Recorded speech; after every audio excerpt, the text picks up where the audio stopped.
Hey guys, Brandon here again. This is NCO Level 1 Education course. This is our final module, Module 4, Teaching the Upper Body, Push and Pull. So real quick, just some terminology that we'll use covering the push and pull here. So we're talking about shoulder blades or your scapula here. So retraction means pulling them towards the center line of our body, towards my spine, squeezing them together, just straight together, no other movement. Protraction is going to mean spreading them apart, pulling them pretty much straight out towards your outer edge of your shoulder here. Big wide push. Elevation would be kind of like a shrug, just pulling them straight up. Depression is pulling them down, but they're going to go down and back. They don't go straight down. So it'll be kind of down and back in this kind of triangle you see here. And then upward rotation, which will be as if we're going up overhead or throwing anything like that, throwing a punch, will be they rotate up and out. So they elevate, but they also rotate kind of out this way as you do that. So those are kind of the main things that'll happen with your shoulder blade or your scapula, which are important to know. So what is an upper body push? It's any type of movement where the primary muscles involved are the pecs, shoulders, and triceps. This can be upward like overhead press, horizontal like a push-up or bench, downward as in dips or any angle in between. It's a foundational movement pattern, a key developer of upper body strength for a variety of life and job tasks, and is an important component of good shoulder integrity and health. So good push mechanics, what is that going to look like? Again, as with like the squat, the hinge presentation, technical pillars should look the same for everyone. However, arm length, forearm length, different body shapes are going to look slightly different, but they should be performing the same key actions in any upper body push mechanism. Poor pushing and pulling mechanics can compromise the health of your shoulder and lead to serious long-term or short-term injury risks. So making sure that we're pushing and pulling correctly can go a long way towards avoiding shoulder problems and keeping everyone healthy. So starting at what should happen here in a press with our shoulder blades, make sure that we have proper positioning. We want to squeeze them together here on the way down, and then good retraction as we talked about at the beginning there as we come down. As we press, we want to protract them. This is a great image here. You see them pushed way out to the side. They're no longer in the middle here. What we don't want to see is this, where he's shrugging them up towards his ears. If we're pressing horizontally away from us, we should never get any kind of shrugging action. It should just be squeeze them together, then press them out. They should move along the rib cage in the direction that we're pushing or pulling. So if I'm pulling, they come back together, retract here. If I'm pressing away from me, they move towards my hands. Bench press is an exception here because they're going to be pinned underneath you on the bench and there's not much room for them to move, but everything else they should always move. And like I said, don't let this shrug happen. These two patterns, if we're horizontally pressing or pulling, is what we want to see. So with a push-up, I won't spend too long here. I know you guys know push-up pretty well. The big thing is try to create a neutral pelvis position and maintain that throughout this exercise. So notice his hips really aren't sagging super low. We want to maintain a nice neutral and solid posture all the way heel to shoulder. Hands should be slightly outside shoulders, about a 45-degree angle with the elbow, not elbows flared way out. Shoulder blades should protract or reach out to the sides at the top and then retract, squeeze together as we come down to the bottom. Head should stay neutral and, like I said, straight line with the rest of the body.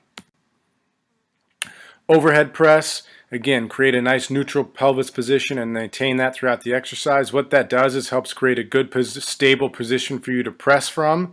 If you're not real stable here, you're going to see a lot of leaning back and kind of insecurity or lack of stability in your soldiers pressing. So make sure they've got a good neutral pelvis and tight core to start. You want to have, when we start, wrist stacked right over the elbow, shoulder blades pulled back just a little bit, and core braced. You want to finish by reaching that bar up over your head, as you see Andrew do in this picture in the video here. Notice when he finishes that your head should be between the arms with your ears in line with or even in front of your biceps. So you see he does a really good job. He's got great mobility. He can get him his ears in front of the bicep. Not everybody is going to be able to get there. That's okay, but at least try to get them even with it. And then notice the whole time his elbows stay stacked underneath his wrists. At no point is that bar laying back with his wrist extended, putting a lot of pressure on the wrist. Keep it stacked. Bench, we want to make sure we have good 5 points of contact. So head on the bench, upper back on the bench, hands on the bar, tailbone, butt on the bench, and then feet on the ground. Feet should be slightly behind your knees, as you see here with Nick. Actively driving into the ground. We shouldn't see feet flailing all over the place. You should feel your glutes squeeze and really drive through the floor. Use the floor to help you press. Starting position, you should have full body tension, hands directly in line with your shoulders, and the middle bottom, and then the bar kind of over that middle bottom of your chest. Or that's where, I'm sorry. The bar should be over the top of your shoulders here at the start, and then as you lower down, it comes down to the middle bottom of the chest. Always drive the bar up and back as we press. So you notice from the side here, I'll let this video run just a little bit longer. As he presses, he comes down to the bottom and then he's pressing back up this way just a little bit. Common technique issues and how to fix them in horizontal pressing. So push-ups here. Problem 1, poor body alignment or pelvic positioning, so you can see that here in the start. Make sure that we're getting a nice neutral pelvis and bracing so we keep that nice straight line. Here, protracted or elevated shoulders. Make sure that the hands are in a good position so that you saw in that previous one, it'll come back around here in a sec. His hands are in the wrong position here, so his shoulders are super high, shoulder blades kind of flared up. Move those hands a little closer so you're more of an arrow shape, not a T when pressing. With overhead press, one common thing is too much lumbar extension, so extension through that back. We want to avoid that. Remember, reinforce proper pelvic positioning and bracing, and not looking up at the bar, but pressing your head through the bar as I finish. Elbows in line with the biceps. If the elbows are flaring out, have your soldiers adjust their grip to keep their elbows in front of their shoulders rather than too wide. Or if they're not reaching all the way through, finishing at the top, again, think about head through the window.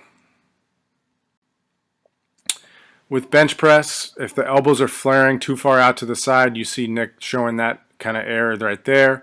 Make sure that the shoulder blades are squeezed together in a good position. They should be retracted when we start, and then they're just going to stay there. Rotate your hand, kind of try to break the bar through the thumb a little bit to get a good position where those elbows don't roll out to the side. Make sure that your wrists aren't excessively extended. You want to keep those knuckles on top of the bar. The bar shouldn't be sitting way back on the wrists. And then if the feet are lifting off the ground, as you just saw there, make sure that you are driving the feet into the ground, feet just underneath the knees. Really press hard. What is an upper body pull? So now we're going to go to upper body pulling. It's any type of movement where the primary muscles involved are the lats, shoulders, and biceps. Can be vertical like chin up or pull up as you see here, or horizontal, inverted row, or any kind of angle in between. It's a foundational movement pattern and a key developer of upper body strength for a variety of life and job tasks, and it's also going to be a very key component of proper shoulder health and integrity. So horizontal pulling, the most important things to look for here are that your shoulders start in a reached position so your shoulder blades are protracted. Okay, we want a nice long reach. That way we're training through a nice full range of motion, keeping our shoulder as healthy as possible. Make sure you have a straight line from either your heel to your head or your hip to your head, depending on what kind of movement you're doing. Shoulders should be pulled down and back and retracted and depressed as we row, and your rib cage should stay tucked. With vertical pulling, make sure that we're starting with shoulders again in a reach or dead hang position. You see Andrew start there. Pull the elbows down to your side as you pull up. You can see where his elbows finish. Shoulder blades should pinch down and back. So depression and retraction. You should squeeze those glutes and brace your abs to minimize leg sway as we go and have greater control. And then ideal finish position, you can see how high up Andrew is here. You want that, your bar should finish just below your collarbone. Inverted rowing, you want to create a straight line with your body, squeeze the glutes, step your rib cage over the hips. So again, nice straight line. Head should stay in a nice stacked neutral position. Notice that Nick's head's not laying way back. He's not tucked up looking down at his feet. Nice neutral position. And then at the top of the movement, hands should be in line with the top of your abdomen, bottom of your chest. Pretty much the bar should hit you on the chest, the same spot that it would do when you're doing bench press. It should hit kind of in the same exact spot. And then lastly here, single arm row. For this version, we want to make sure that we split our feet, perform a good hinge, keeping like back and spine nice and flat to get in position so that your torso is slightly above parallel. From here, kettlebell or dumbbell should be in the hand opposite to whichever leg is in front. So you see it's in his right hand with his left leg forward. Pull that weight by bringing your hand to the bottom of your rib cage, squeezing the shoulder blade down and back as you do so, and then allowing it to return to a dead hang before you start the next rep. So common technical issues here and how to fix them. For the inverted row, if your shoulders are kind of rolling forward as you see here, make sure that we're really squeezing the shoulder blades together and pulling them down as well, so retraction and depression.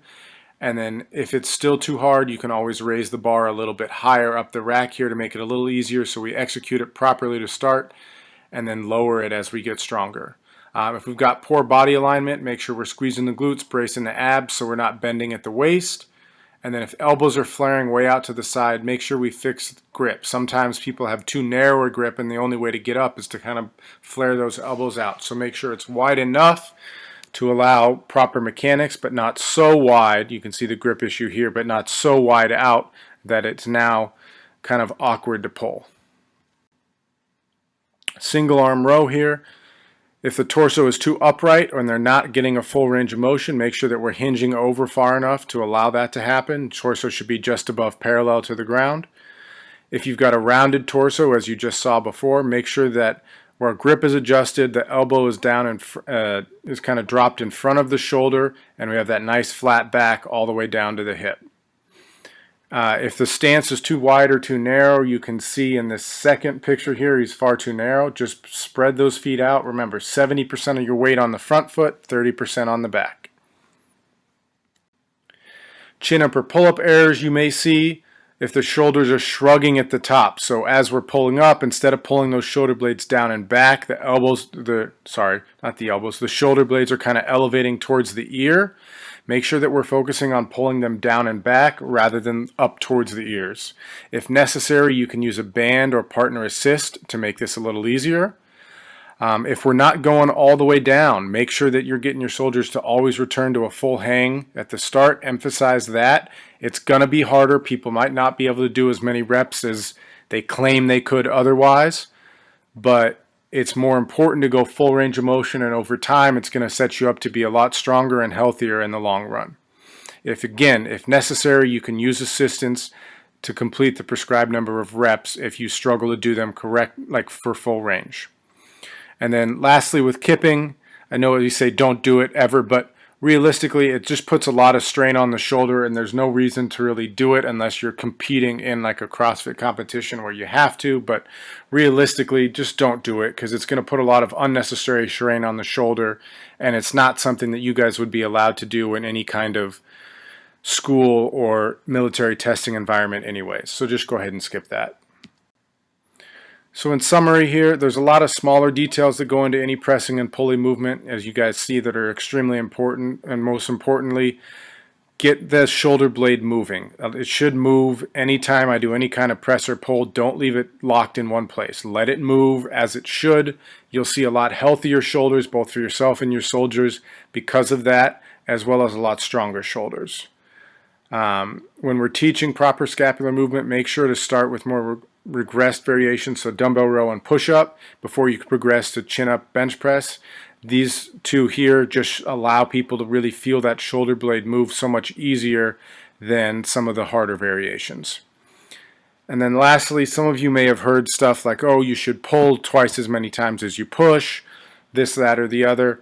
There's not really a magic ratio, but if you're benching multiple times a week and you're not really doing any pulling, that's more than likely going to lead to some shoulder pain. So make sure that if you're benching twice a week, you should be pulling twice a week. And not only pulling, but if you're benching heavy, you should be pulling heavy. If it's lighter bench, maybe a little bit lighter pulling, but make sure that you're getting at least equal pulling, okay, so that way we have a good balance front to back, and your shoulder can get strengthened from both sides and stay healthy.